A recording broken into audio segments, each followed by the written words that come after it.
Welcome back. Time to look at some interesting SMEs now. Tonight we are in Liberia, looking at a company called J-Palm. It collects palm kernels from rural smallholder farmers and then processes it into clear, clean oil that's used to create skin and hair care products. By doing this local enterprise is essentially linking Liberian smallholder farmers to domestic and global markets. My name is Mahmoud Johnson, and I'm the founder for J-Palm Liberia. Palm trees are indigenous to Liberia. You look all around us here, see palm trees there. It just grows all over the place. But about 35% of the palm fruit go to waste. They literally remain on the trees, without being harvested every year. And then for the 65% that is harvested, the farmers lose about 50% of the expected oil yield. So when I started the business, the idea was to work with the smallholder farmers on the production side to figure out how to increase productivity and how to increase their yield. So we set up simple machines in the villages that enable farmers, instead of using their hands, taking 10 hours to produce maybe like 200 kilograms of palm fruit, you can use a machine to do that same amount of work anywhere from 10 to 30 minutes, depending on the variety of the palm fruit.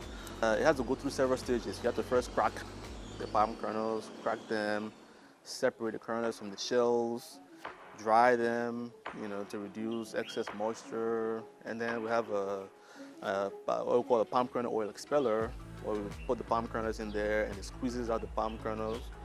It squeezes the palm kernels, so you have the palm kernel oil coming out one side and then the residual going on another side. And then there's a filtration process. So we have an unscented version, and then we have another version that has a little bit of fragrance added to it. So that was the basic oils.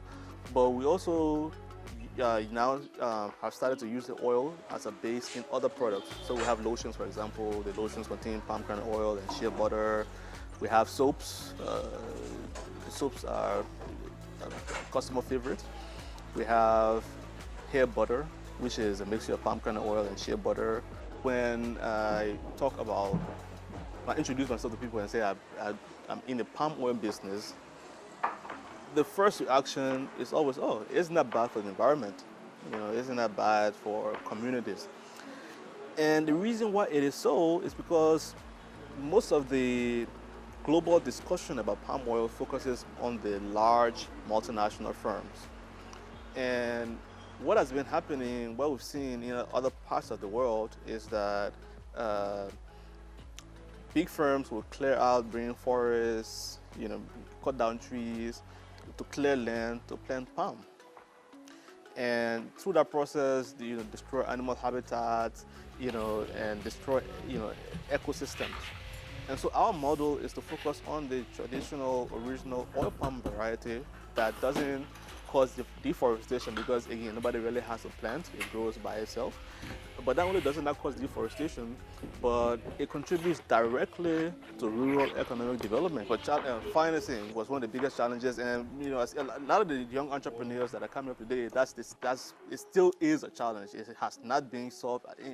We have small programs that have been set up here, but it still is a big challenge. Another challenge is finding the right people. No business can grow on the shoulders of just one person. It has to be a team effort. It has to be a collective effort.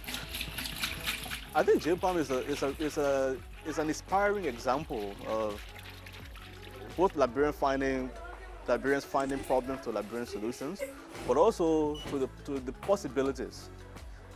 In Liberia, palm kernels, 5-6 years ago, palm kernels were seen as the poor man's food. If you didn't have any food to eat, you go and find palm kernels lying on the ground, you break in and you eat it. There was absolutely no use for palm kernels.